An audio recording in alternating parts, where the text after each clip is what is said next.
on your right.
The underside actually looks pretty clean. It's not too rusty.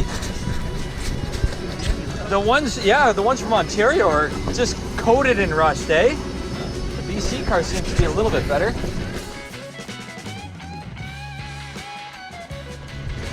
Definitely steaming, eh?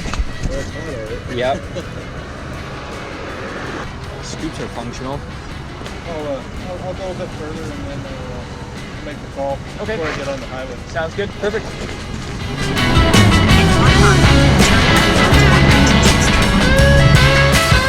There it goes, onto the highway. We did it, boys. Up the Squamish we go.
So in YouTube theory, this is supposed to work.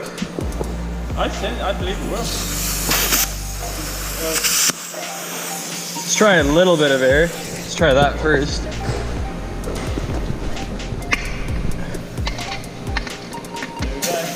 you go, look. Fucking working. Yeah, stay standing. It's gonna pop. What's good, foot? All right, we did it. Woo! 2 days later.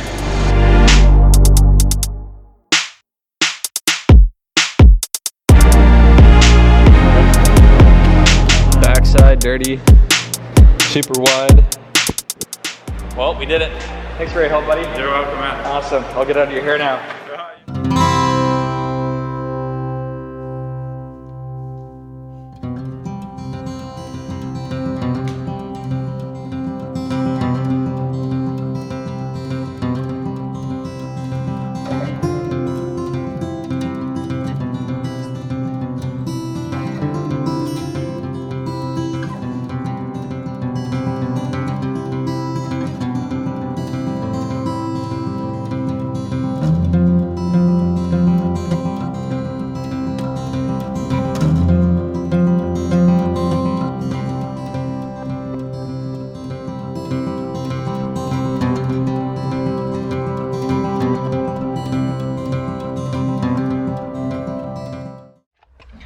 Alright guys, so we're gonna go ahead and change out the ignition.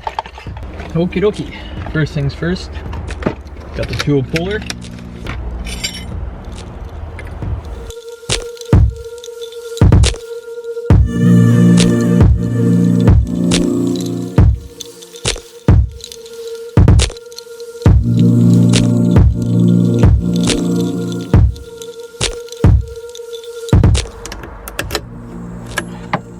So then what you're going to want to do once you get the spring clamp loose from down here, you're going to want to slide it up and onto the shaft of your tool and keep it there for reinstallation.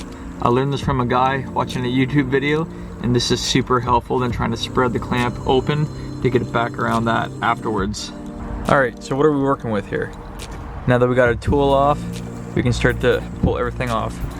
There's your lock cylinder. This is the little button for your horn.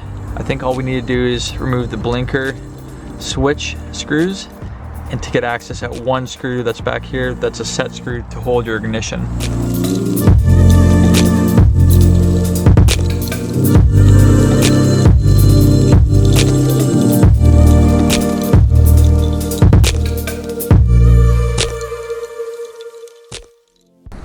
Alrighty guys, I apologize, but my Canon G7X won't record anymore, so I'm going to go into POV mode and put the GoPro on. Okie dokie. So, now we are in POV mode. I managed to get the screw that holds the ignition cylinder in out. So what you want to do now is grab your ignition and pull it out. And this is where your set screw lies in here, and that's why you can't pull it out. So you got to remove all that in order to be able to get at this.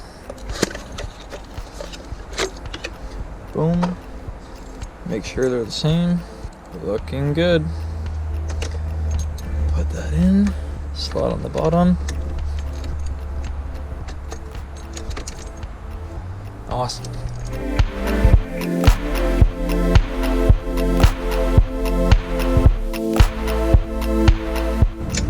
Back this off. Making sure that the cotter pin is seated into its position. Holding everything in, just like that. Go ahead and we undo this. And we undo this. Undo this. Now that that's all done, the new ignition's been installed. So I can just go ahead and take my steering wheel, mount back, get back up in place, and you can see steering wheel lock.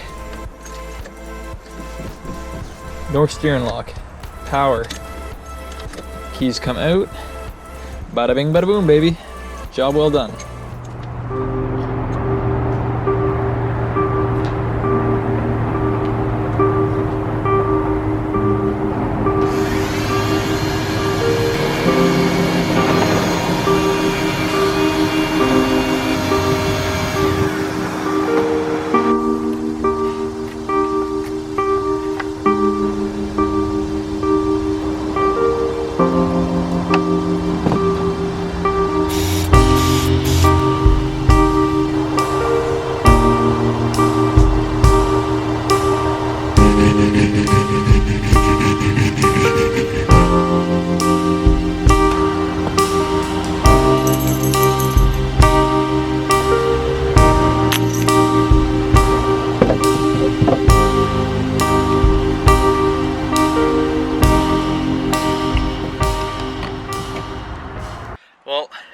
trying to crank it over, but I'm still not getting fuel.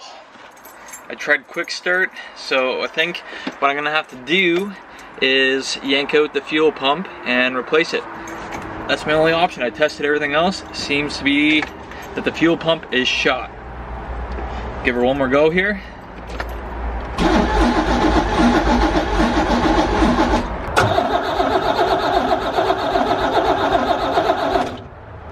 It's got good crank, but I'm still not getting fuel. Alright guys, we're out here in the tool shed right now, but to change out the fuel pump on my 1985 Pontiac Fiero gas tank. So I'm gonna go ahead and set the camera down because it's kind of a boring process, so I'll speed it up for you guys. Then once I got the new fuel pump installed, I'll change out the fuel filter, reinstall everything, and we'll see if we can get this thing to run. Alright, let's get this party started. So you're gonna need a flathead screwdriver, and there's a ring on top of the fuel tank that you gotta kind of punch counterclockwise, and then from there, everything should slide out in one whole assembly.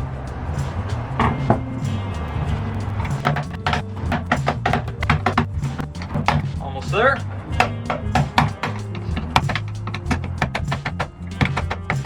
Here we go. Locking ring is off. Now that you got the locking ring off, you can slide it up, out of the way. And then everything should kind of wobble out as one entire assembly.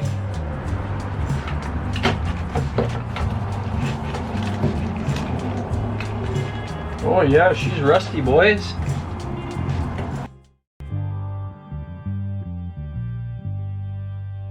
There you have it. You got your fuel pump. You got your little hose right here that usually bursts because people don't put submersible gas line on it. So you make sure you're going to want to do that. And this is your float that determines your fuel level. Let's go ahead, change everything out, clean everything up, and reinstall it.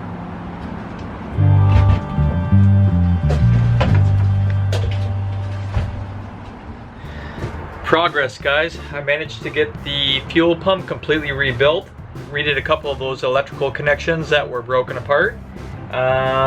Everything's tidied up, so I'm gonna go ahead, drain the tank out, clean the tank, then reinstall everything. So I managed to clean it up a bit, get all that surface rust off, redid a bunch of the connections that were bad, installed the new fuel pump, the new fuel strainer, and I tidied up the float, so hopefully my gauge works now too. That would be fantastic. So let's go ahead and reinstall this all into the gas tank. In with the new. Fresh.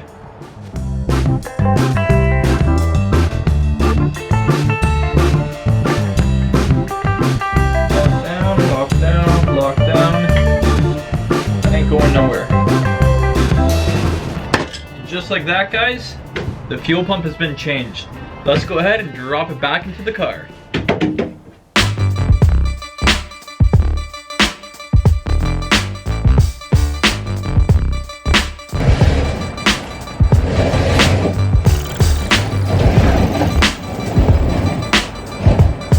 Well guys, putting the fuel tank back in is a little bit harder than taking it out, but let's go ahead and change the fuel filter after I get a band-aid on, and we'll see if the car fires up. Alright guys, it's day 2, just finished changing out the fuel filter, so let's go ahead and crank it over, see if I can get the fuel pump to run, and if we do, hopefully we can get the car to fire up. Cold start, literally.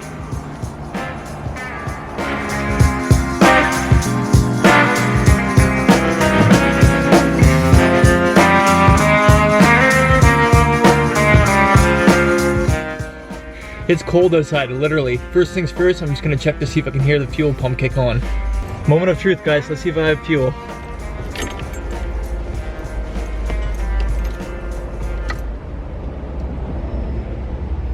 Yes! Yes! Yes! I have fuel pressure, guys. We'll crank it over a couple times to see if I got any leaks before I try to crank it over. Check that out. My gas gauge is working too. Let's go ahead and try to start this bad boy up.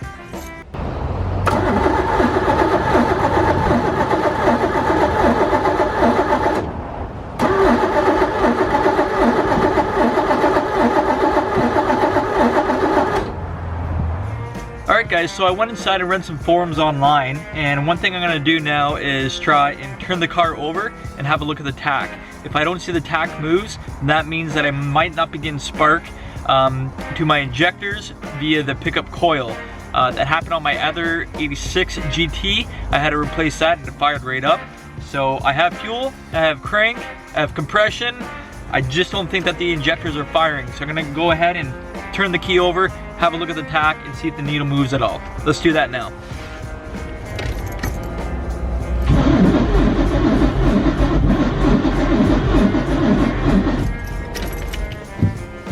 All right, just put a little quick start in. Let's see what happens.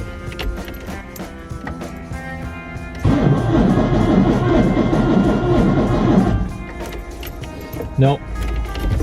All right, guys, pickup coil is done. So I got a pickup coil on order for tomorrow, so we'll try that. So on the top of the pickup coil, you got one little clamp here, pop that off, and then we can slide it off. She's a little corroded. There you go. Out with the old, in with the new. So there's a pin on the bottom of the coil, and that lines up with the corresponding hole on the top of the distributor. Just gonna slip it in. Boom. New pickup coil's on. We'll go ahead and take the hold down plate and install the clip. Here's one side, there's the other. And just like that, the new pickup coil is on the distributor, all cleaned up, ready for reinstallation.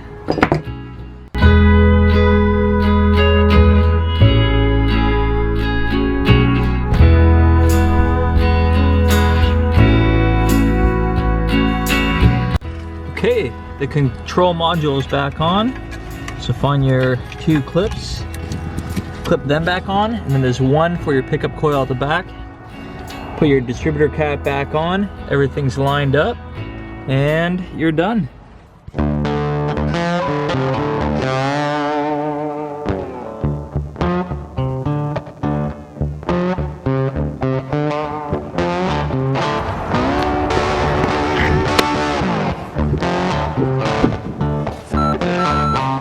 This is a pain in the... I'm over this. Just punched myself in the friggin' eye. Trying to get the exhaust there, just punched myself in the eye. So fingers crossed, I can take out that bolt and the muffler just drop out with ease, but I've been struggling with it for about half an hour now.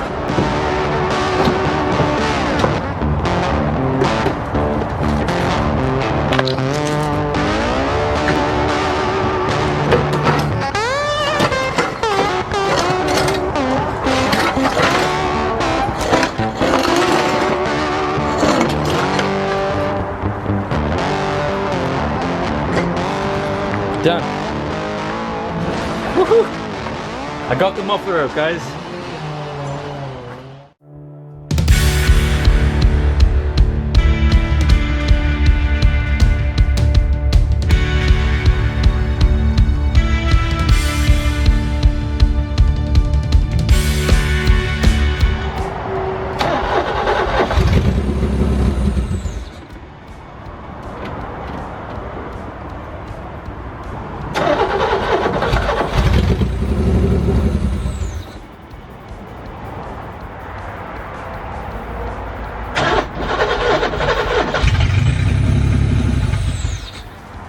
So I fixed all the vacuum leaks. That didn't fix it.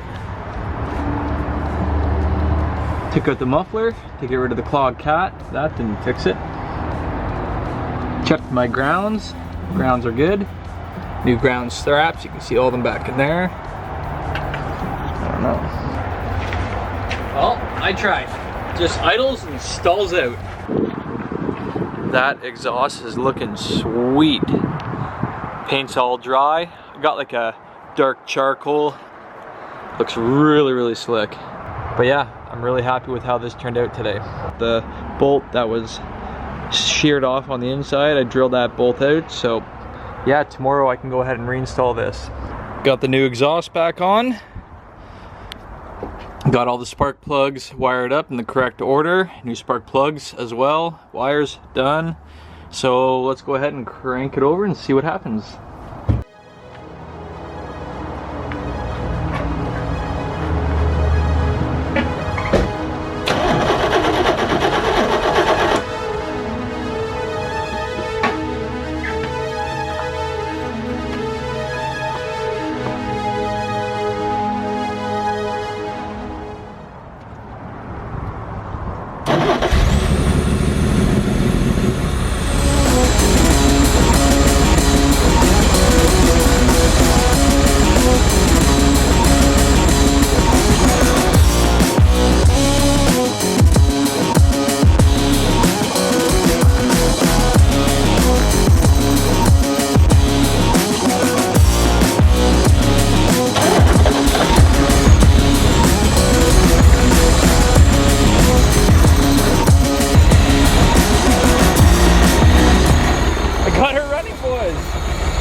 Progress. Yes.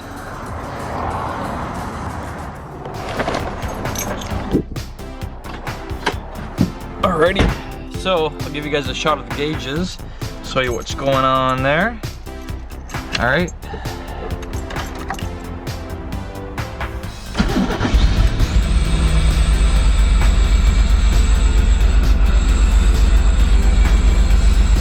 Idling just above 1,000.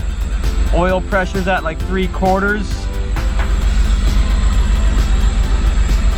But when I give it gas, it's getting better. I think it's old fuel that I got in there though. Now it's idling about $1,000.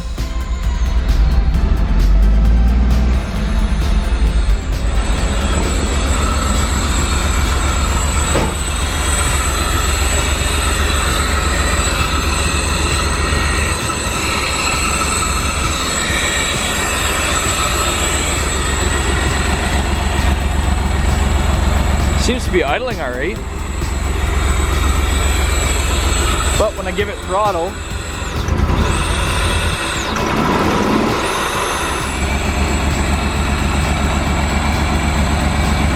car is running, guys. Gotta check the timing next. Yeah. So I got a new master cylinder, but yeah, I had to go ahead and remove the old clutch pedal because it was bent, and the banjo, or whatever you want to call the arm, push rod arm that goes on, won't fully seat onto the clutch lever because it's bent. I'll go ahead and show you guys that. So yeah, in the old workshop here, I got the clutch pedal, and as you can see, it's bent upwards and it's not straight. This is off the old clutch master cylinder, and as you can see, somebody already bent it and broke it and re-welded it, and this arm mounts on here. But the problem is, with this being bent and my new master cylinder, it's on an angle, so it won't seat onto that bushing right there. So we're gonna have to go ahead, stick this into a vise, bend that all up. Once this is bent back up, I can install my new master cylinder, and I'm off to the races. Well guys, I am currently bleeding the clutch, pushing it all the way in, and just cracking it loose. There you go. You can see all the air bubbles coming out. So what I'm doing is repeating this process. Let's get all that air out of the lines.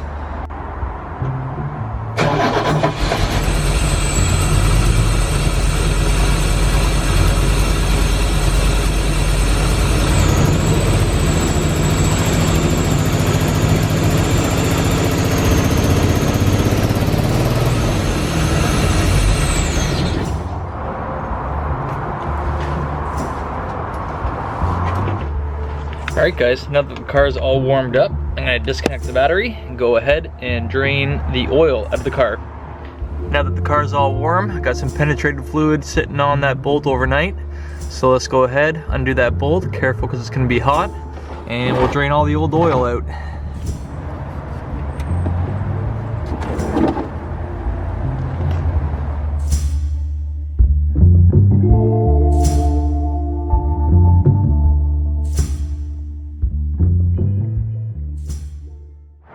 bud.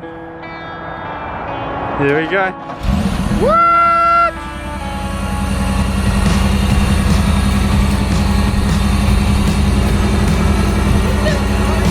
Running. Yeah. Yeah, it's gonna go into gear right now.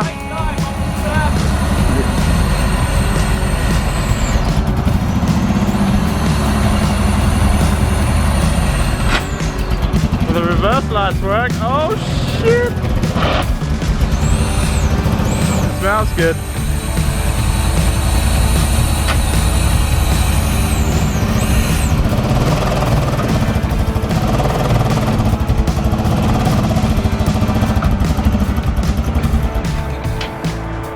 Yeah, the brakes are seized, eh?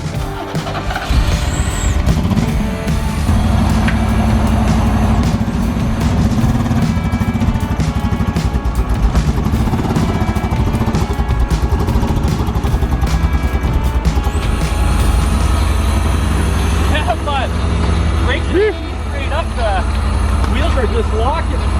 Yeah. But it's finally outside. First time it's moved in 5 years. You want to throw on the front end, see what it looks like? Go for it, man. Nothing like playing with cars in the mountains.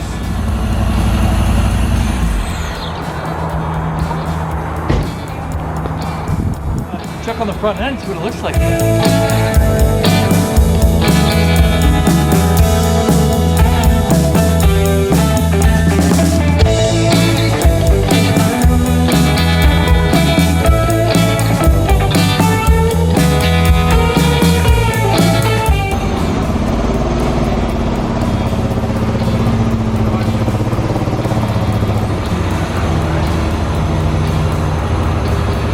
Alright guys, so I spent a bit of time on the front brakes. I've used a wire wheel, some sanding discs and whatnot, and just getting all the surface rust off the calipers. So now, if I grab a pry bar or something, wedge it in between there, it rotates. It rotates actually pretty freely. Before, I was unable to move my brakes at all. The car wouldn't even move. I was having to floor the gas pedal in order to be able to pull it in and out of the carport.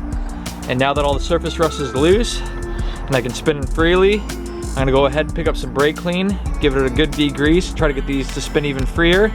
Let's go ahead and do the other side. But yeah, this is progress. But yeah, that's good news. Rotors and calipers, everything's moving freely now. So when I pop it into reverse, I should have a lot easier time getting it in and out of the carport.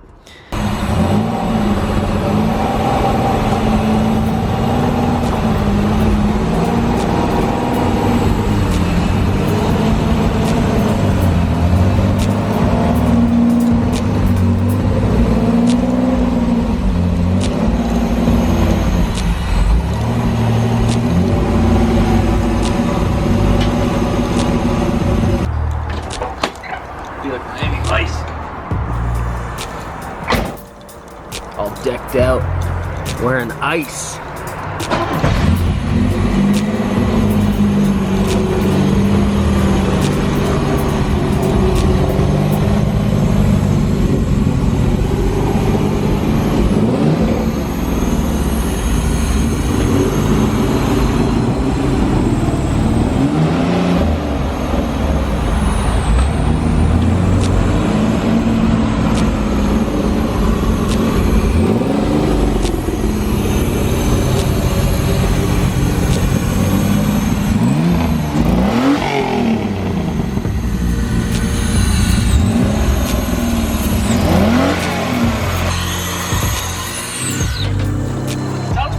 Yeah, it sounds really good. You gotta keep working your way around the windshield.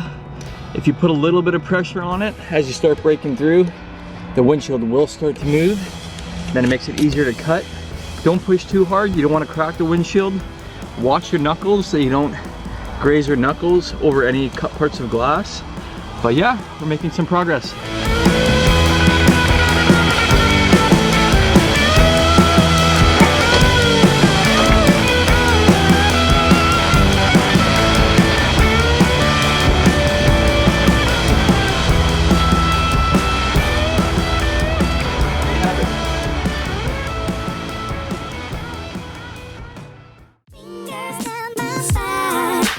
Girl, you look mighty fine.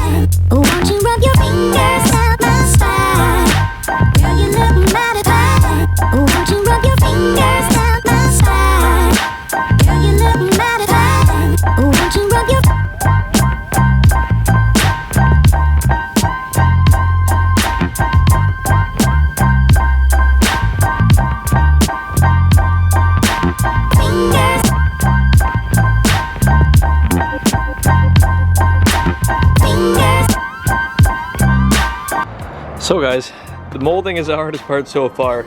Basically, you got this little groove and you gotta open it up and work it around so it's fully seated on the windshield frame.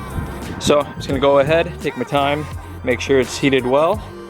And once the molding's on, we're ready to install the windshield. Looks really, really good. Make sure to wear your gloves so you don't contaminate anything while you're doing this, because you're gonna be working it around with your hands quite a bit. So the windshield is primered. It has this molding. The windshield frame is primered, clean, ready for installation. So let's go ahead, grab our urethane, our caulking gun, and get ready to install the windshield. I got my urethane all warmed up. So let's go ahead and cut a V-groove in the caulking gun tip. Just a little V-groove like that. That way when you're applying it, it'll come out in the shape of a pyramid. Let's go ahead, put the urethane on the frame, install the glass.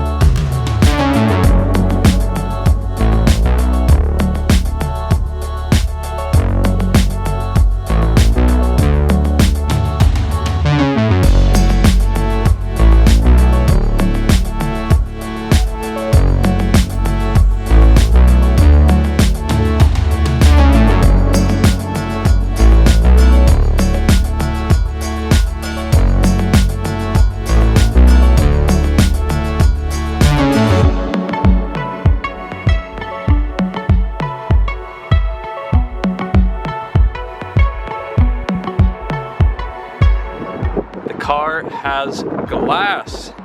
Yes, so stoked. Looks amazing. So this was a real pain in the butt to do. These seats were corroded, the bolts were rusted in, as you can see here. That's one of the rear studs, and it just kept stripping and spinning. So I managed to bust the stud loose. I'm gonna have to weld some new ones in. The front wasn't too bad. But then what I had to do was I had to grab a pry bar, stick my pry bar in here, wedge the seat up, bend the seat to be able to get at the back screw. But I managed to get all 3 bolts off. I had to do the same to the driver's side. And we're ready to try installing the new red ones and see what we gotta do for sliders. See if I gotta make a new track or what I have to do.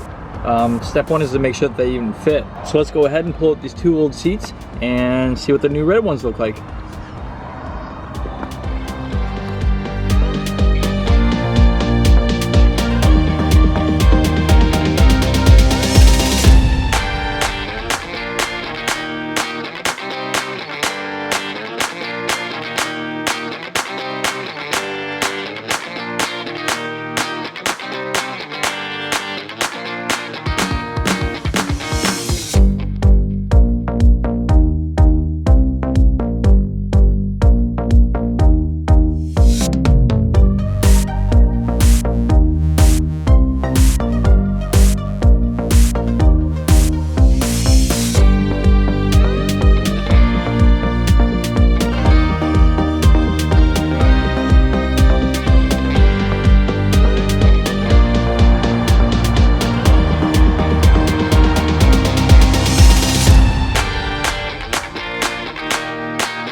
Wicked.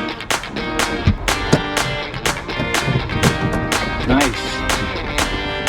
That is comfortable.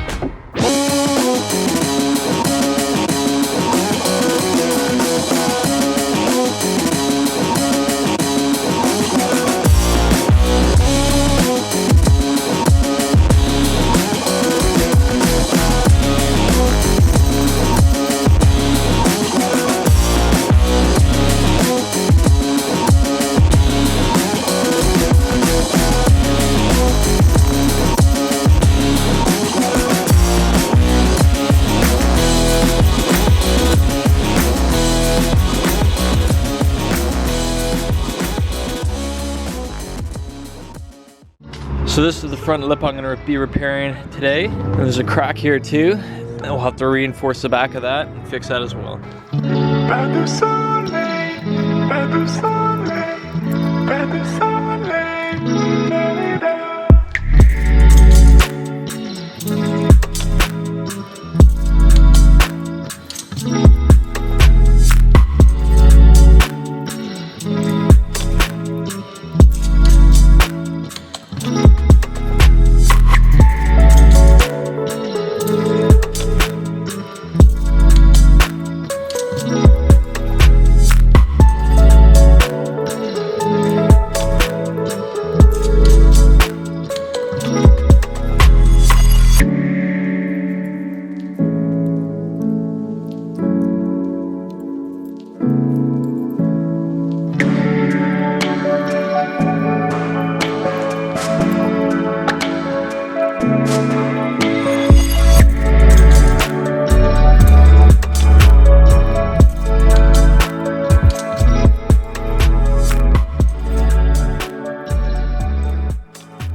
Alright guys, let's start to lay on the body filler.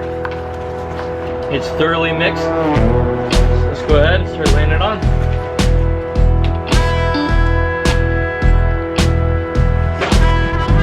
Right now I'm just putting it on. The big old big cracks, just make sure you do a kind of like a fill coat.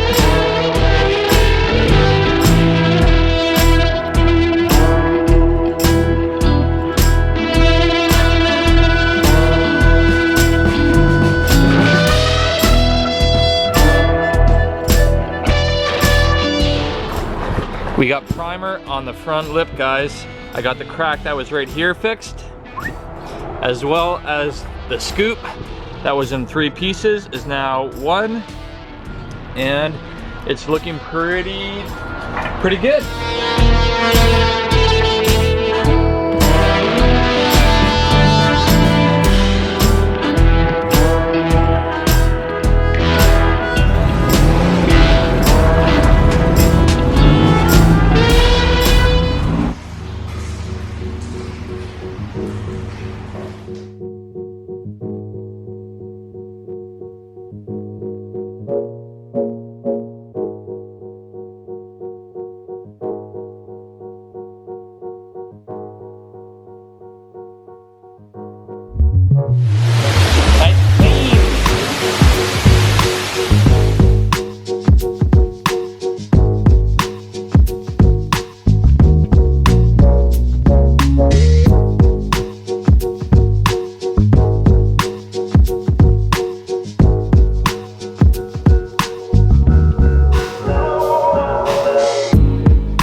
Check that out, guys.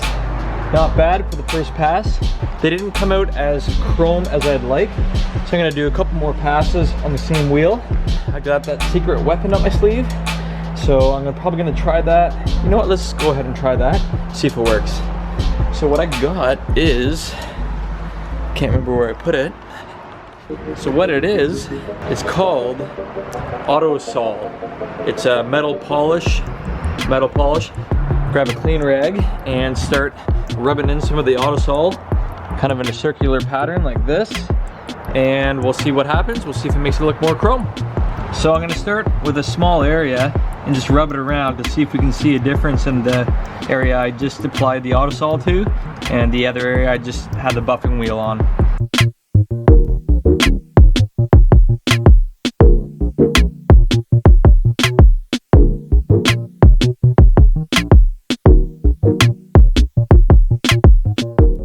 Check this out, guys. That's hard work. It's gonna take me a while to do all 4.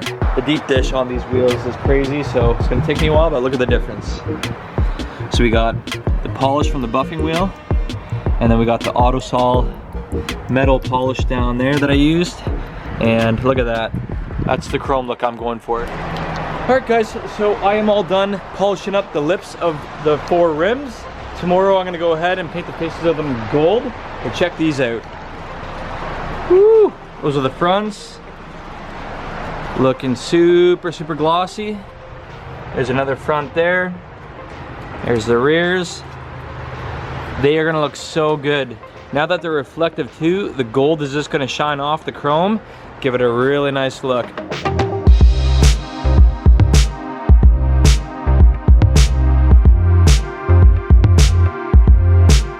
What's up guys, it's day 2. I'm getting ready to spray the face of the rims gold. So I'm gonna degrease the face, get all that wax off. I'm gonna mask off the rims, and we're gonna lay down some paint. So let's get after it.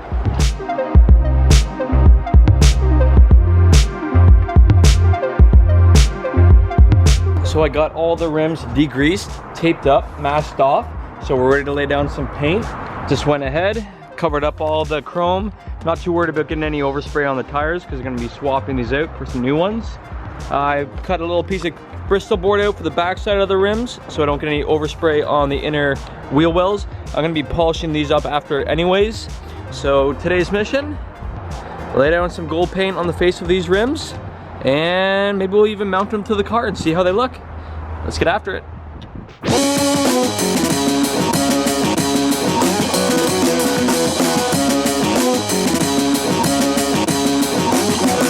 This is VHT engine metallic. It's gold flake, if anybody's wondering about the color. But yeah, should look pretty nice. Let's start laying down some gold flake, guys. So I'm gonna start off with doing a bunch of light coats. Don't go crazy, don't try to do one coat and have it looking fully covered. Take your time, do light coats, and you'll get a way better result.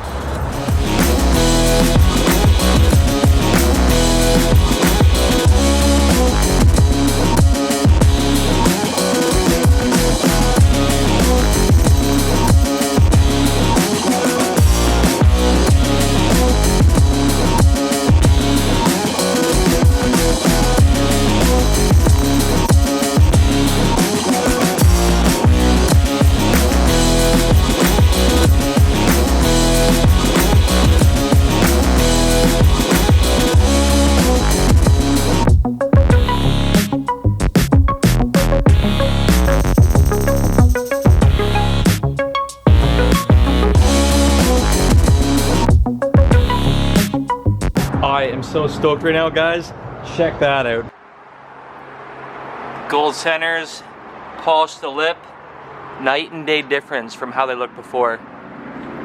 There's the fronts. The gold really reflects off the polished lips now too. I'm loving that. Look at that.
So I think they look pretty amazing. So it's a good test that I did using the 180 grit. You can't see any of the scratch marks, so I know that that works. I'm gonna get a better tape for doing my border when I get my real X in. That way my lines are nice and crisp and I don't have any blurriness. But yeah, pretty stoked with how they turned out. Let's go ahead and bolt them onto the car and see how they look. I'm a simple man, don't wanna complicate ya. I'm a simple man, don't wanna complicate ya.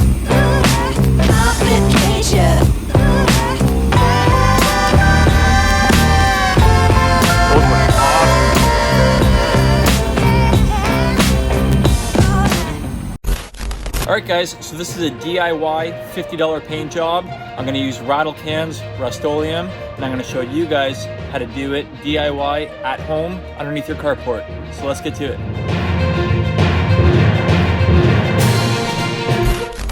Alright guys, so the car's all masked off. We're ready to lay down some white Rust-Oleum rattle can primer. Let's put on our mask, safety first, start spraying.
Alright guys, so we got 2 coats of white primer onto the whole entire car. I used about 8 cans of the white primer.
About 8 spray cans of Rust-Oleum white primer.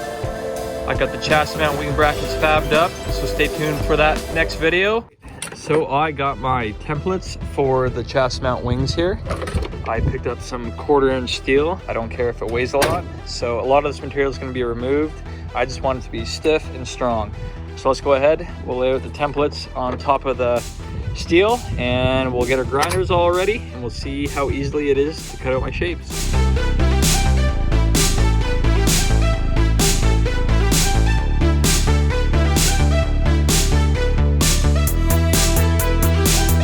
Step 1, just laid the template onto the 1/4-inch steel. Got my marker, traced my outline. Let's go ahead and grab the grinders, start cutting.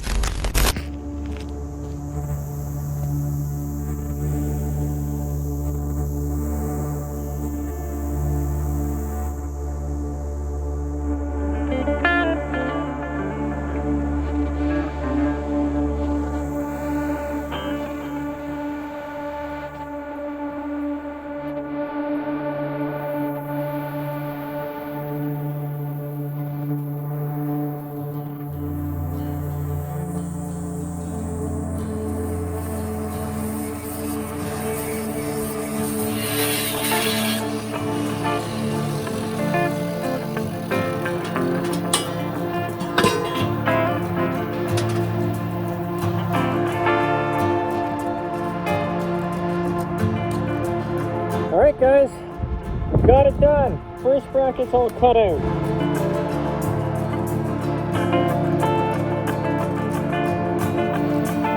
All right, guys, I just went ahead, got the first bracket all cut out. Took me about 25 minutes to do.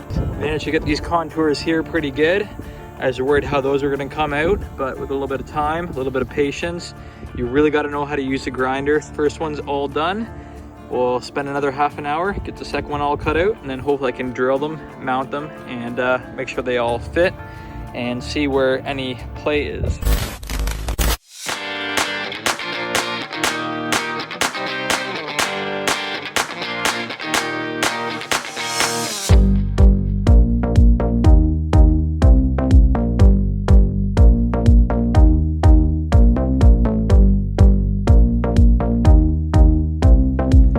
All right, guys, took me 2 hours, but I'm done. Both brackets have been cut out. My nose is full of metal shavings, same with my eyes, but I luckily wore my protective gear, so I'm in good shape. Thank you, Al, for letting me come by the shop, using your power, and yeah, making a lot of noise. You don't have any neighbors around here that are gonna complain, unlike I do. So, here are the brackets, guys. There's 2 of them. And I took out a lot of the weight, so they're not that heavy, and I'm still gonna go ahead and notch out some little patterns on the inside to reduce more of the weight.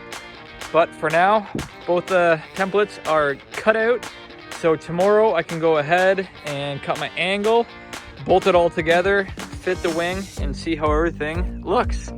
But check that out. I took my 12-inch by 4 foot long by 1/4 inch steel plate, just mild steel, and took a grinder with some basic tools. I managed to make some custom chassis wing brackets. Sweet. All right, guys, so right now I'm rolling up to my buddy's shop, Squamish Motorcycle Shop, and I'm gonna use his power and make some noise because I live in a residential neighborhood and my neighbors don't like it when I do some heavy grinding. So I'm gonna go over to my buddy's shop, use his extension cord, make some noise over there. That's close enough. Woo-wee! Welcome to, hey, I didn't even notice it. Hey, hey, hey! Is that the COVID stick, and that's how far away we gotta stay apart? 63rd motherfucker. So now that the chassis mount brackets are cut out, these are the lower mounts that I'm gonna do. So we're gonna go ahead, cut out this shape here, bend this up 90, and then we can attach the wing.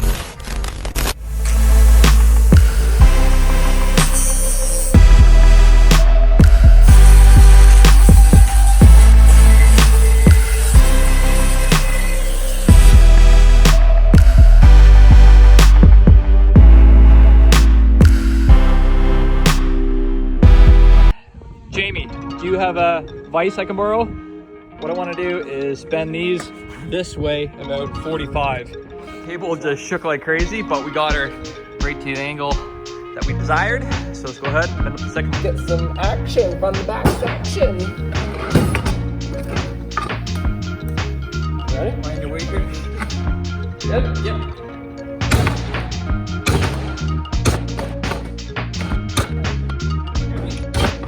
Oh, awesome. Thanks, buddy.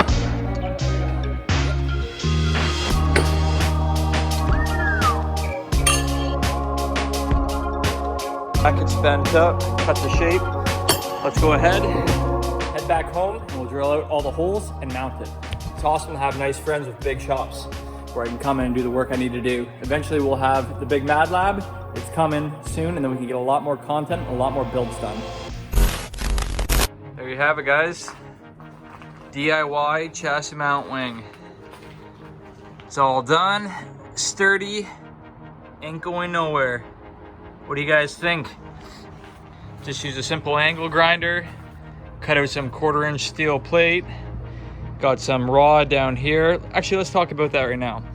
So basically, I finished up the brackets, I mounted it with the wing on, and there's a lot of play in it. The bracket would just move back and forth like crazy. So I picked up some cable because I saw a lot of people were doing some cable support, keeping the wing from moving back and forth. I didn't really like the look of it. One, it looked a little cheap, and secondly, I feel like there would still be some slack in the lines if it did want to move. So I picked up some, I believe it's 1/8 plate. You can see there, just some steel, and that is super sturdy. I just got some angle coming up to the top here, angle going down to the bottom, and then I got another support bracket that goes straight behind the grill and mounts directly to the body of the car on both sides. And I'll show you right now.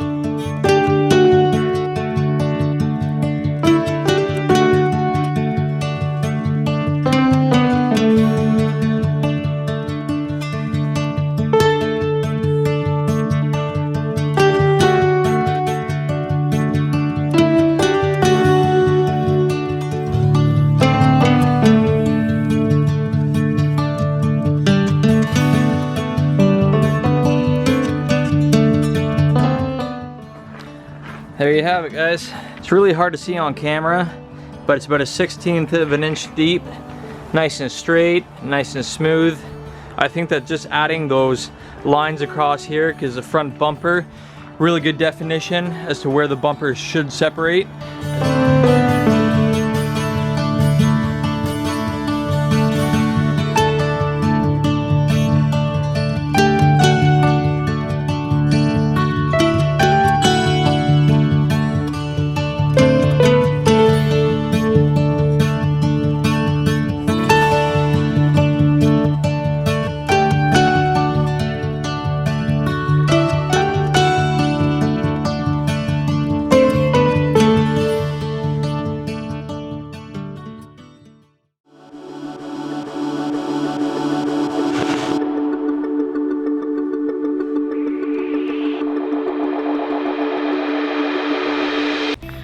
All right, guys, the moment that you've all been waiting for.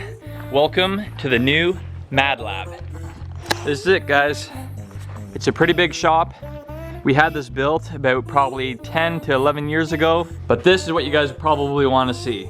This is a Ferrari Replica Testarossa. It's a replica of the Koenig wide body chassis mount wing I built on it.